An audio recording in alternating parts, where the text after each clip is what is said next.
Welcome to another inspiring episode of the Elite Expert Insider Podcast. Hosts Melanie Johnson and Jenn Foster are the owners of Elite Online Publishing. They're both Wall Street Journal, USA Today best-selling authors. We're really glad you're here because this podcast was designed for you. Meet industry experts that share their secrets and strategies. Get successful results for your business in money, relationships, health, and your life. Each episode is going to inspire you to take action towards reaching your greatness.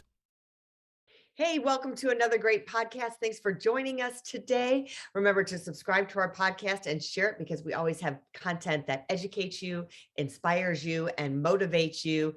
And today we have a special treat. If you want to learn from somebody who's worked with Peter Jennings, Bill Gates, the former French president, former Prime Minister of Israel, we have that person today. His name is Jeffrey Van Dyk, and he is going to teach us not how to just advance your industry, your business, your career, but how to change the world with it and to really hone in on who that target market and who you want to serve.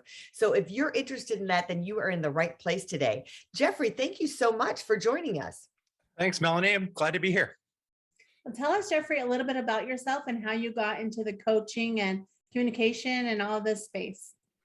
I've been in the communication world my whole career, helping people understand how to connect with one another, helping them build their message, and these days their brand story has always been just part of my DNA.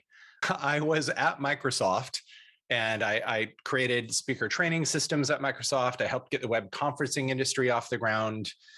And I went on a date with a guy that used a coach to build his business, and it fascinated me. I was in one of those crossroads where I knew I wasn't meant to stay at Microsoft anymore. I didn't know what was next. And he told me about this foundation of the business building. And it was a restaurateur, a very successful restaurateur in San Francisco. And his coach asked him, how are people going to feel in your restaurant? What kind of conversations will they have? If they leave and talk about their experience the next day, what might they say? And really built the emotional experience of the business first. And then went into, great, now what's the price point? What's the location? What's the decor, et cetera? So really built the business from the inside out. And that's been the foundation of everything I've done ever since. I started going to all my friends, oh my gosh, I went on this date with this guy, he's this thing called a coach. And, person after person, you should do that, Jeffrey. And maybe after a half a dozen, I was like, oh, maybe I should do that. So that's what kind of started me down this path. So you had talked about, finding your target audience. I imagine the emotional journey is part of it. I love some of the questions that you just asked. I could see that the light bulbs went off and it was like a big aha moment for you with that, as well as us just hearing that. It's, what are they feeling? What are they doing? Walk us through the process of how you find that target audience. Yeah. Well, I'll share just a little bit about how I got into this story after leaving and becoming a coach. At first, everybody that I studied with said, oh, you're really good at this. You're going to have no problem. And I hung my shingle and it was crickets. And I really didn't know much about building a business at that time. Mm-hmm. And I went to all the people who said, oh, you need a niche. And they would say things like, well, find a profitable niche. And here's the top 10 most profitable niches, or, pick a niche, just pick one. And none of it felt right to me. So I'm like, no. I left Microsoft to follow a calling, to do something that I felt I was called to do. And none of that intellectual only path worked for me. Mm-hmm. I then got a mentor, Tim Kelly, who is a real leader and expert in the life purpose discovery process. Mm-hmm. And studied with Tim, and he became my mentor. I ended up building a coaching company with him in Israel, speaking with him around the world. And in that system, we basically help people connect to a type of guidance outside of their logical mind. You might call it your gut, your intuition. If you're spiritual, you could call it God or the universe, whatever it is, to ask these questions about who you are, why you're here, who you're meant to serve, and what you're meant to do in this world. Mm-hmm. The other piece we did in that work is help people reconcile their resistance to really stepping into their big work in the world. Right? Because it can be scary. Will I be successful? What's going to have to change in my relationships with people? And so I did that for a number of years. Then I met a woman named Suzanne Falter, who at the time was a real leader in the online platform building world. who knows you? What are you known for? You know this in the world of publishing. What's your platform? And we started working together. And I thought I was just going to help people find their purpose and then build their platform based on their purpose. That was a bit too clunky. But as we got into it, we would develop a brand for somebody. And sometimes they'd freak out. They'd go, oh, wow. That could be a multi-million-dollar brand. And it's yeah, it can. And you could see them kind of quake, like, oh my gosh, am I ready for that? So I started coaching people on their resistance to success, resistance to having that kind of reach, power in the world, et cetera. And over time, Suzanne would say, oh, I worked with so-and-so, here's the market's craving. And I'd say, well, gosh, I could have told you that. Like, given who they are, who they've been, what their life story is, their backstory is, of course, that's their market. And over time, I started to think, well, gosh, could we reverse engineer this? Start by looking at people's life history, their biggest challenges, the wounds they've struggled with, and how that built them into who they are today, to understand who they're built to serve. And that really became the foundation of my work. So let me give you a quick example, because I know it's like, wow, that's a really different way to approach this. Yeah, let's hear it. So one of the clients I worked with not long ago is a consultant in Silicon Valley, and he's really good at what he does. He has good inbound marketing, but not great outbound marketing because he's not differentiated in the market. So we do this process where I interview people about 5 of their most challenging life experiences from early childhood up till today. And I ask 5 questions based on each experience. What happened? Well, that's the first one. But then how did you feel? What did you crave? What did you do? What did you develop? And what beliefs did you adopt as a result? Each one of those has a marketing application. So what did you feel, which is the pain, and what did you crave, which is the longing, relates to the away from and towards motivators of your ideal audience. Mm-hmm. What did you do and what skills did you adopt tells me about the unique skill set you bring to your audience that can help differentiate you. What beliefs you adopted really tells me about the patterning that you developed in your life. So all of us, when we have challenging experiences, especially early in life, we make up beliefs to make sense of them.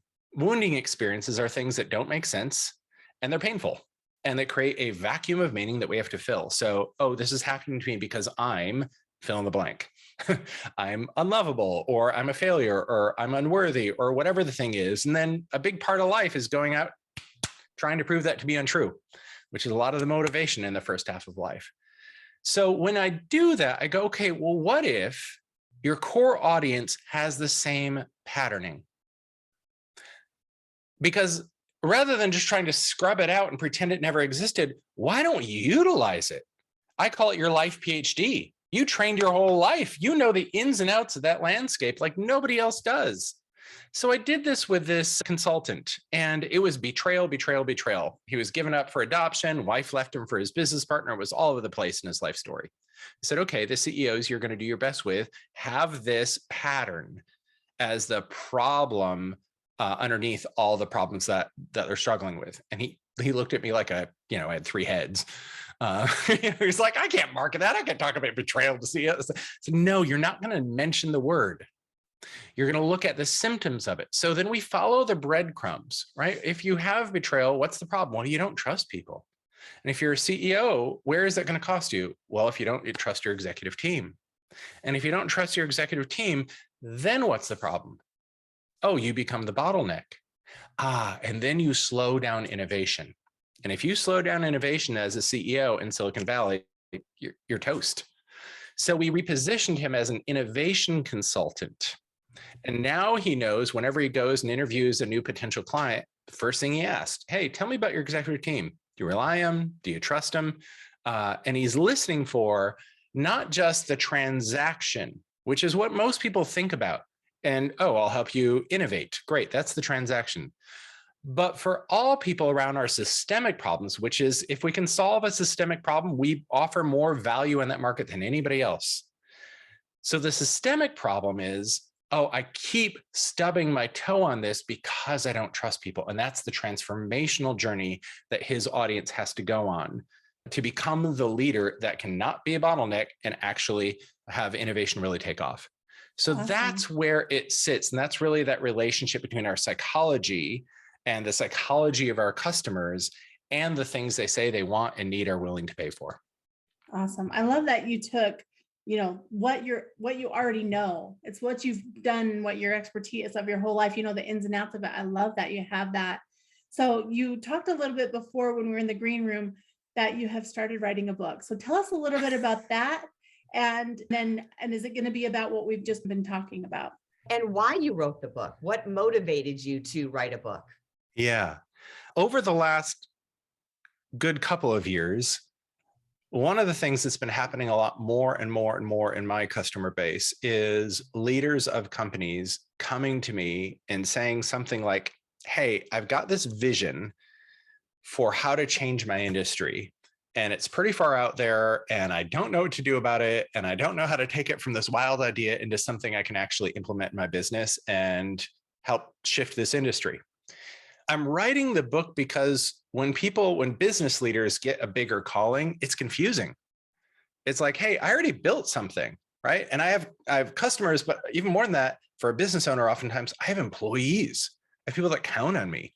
I have people that, have a livelihood based on working for this company. So I can't just throw that away and go willy-nilly follow my calling. What do I do with that? And how do I use this not to ditch what I've done, but to innovate based on what I've done? Mm-hmm. And so the book is really meant to be a guide around that journey, both the psychological journey around it, the spiritual journey around it, and also the strategic journey around it. So one of my clients came to me recently. He's a real estate developer, very successful, has already been very innovative in real estate. And he does a lot of personal development and leadership development work. Mm-hmm. And he said, I get this vision. I have this sense that there's a way to use real estate to help people kind of drop in and self-actualize. I said, okay, right? That's one of those really out of the box ideas. What the heck does that mean? As we started doing the work and diving into the vision and clarifying the vision, part of what we're doing is developing an IP and a new company with neuroscientists, color theorists, lighting technologists, interior designers, all these different disciplines that know how to help people decelerate and really kind of drop in, right? So if you walk into a building, what colors should you see first and then next? What about lighting that works with your circadian rhythms? All of these things that can help move us out of the hustle and bustle of everyday life into getting quiet, decelerating, and really being at home inside of ourselves. Because when we're there, we actually offer a bigger contribution to this world. Now, that's a vision for real estate I've never heard of before. Nobody's done that before.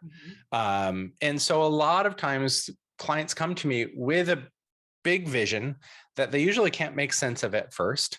It's hard to trust because nobody's done it before. People in your industry might not even get it when you first talk about it. And usually what's happening is you are creating a solution to a problem that people don't know they have until they see the solution for it, Mm-hmm. right? And so the next phase, once we build it, is all the messaging that goes into it, because there's a big difference between educational marketing and marketing that's built to differentiate. When I was at Microsoft back in the early days, this is like early 2000, like literally 2000 of web conferencing, nobody knew what web conferencing was. And so all the marketing was, what is this newfangled thing where I can go to a meeting without flying? How is that possible? Oh, introduce the web conference, and then two things happened. 9/11 happened and the dot-com bubble burst. So suddenly companies didn't have the budget for flying and people didn't feel safe flying, and web conferencing blew up and it became what we know today.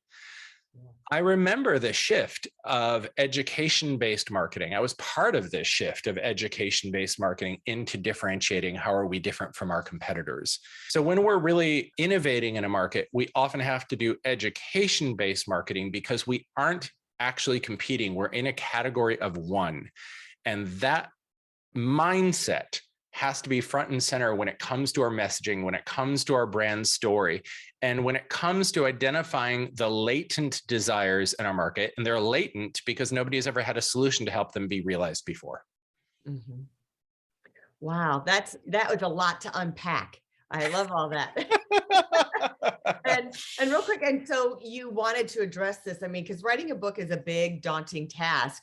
Did you feel like it was going to reach a different audience, a bigger audience? I mean, what's your marketing strategy behind having a book? Yeah.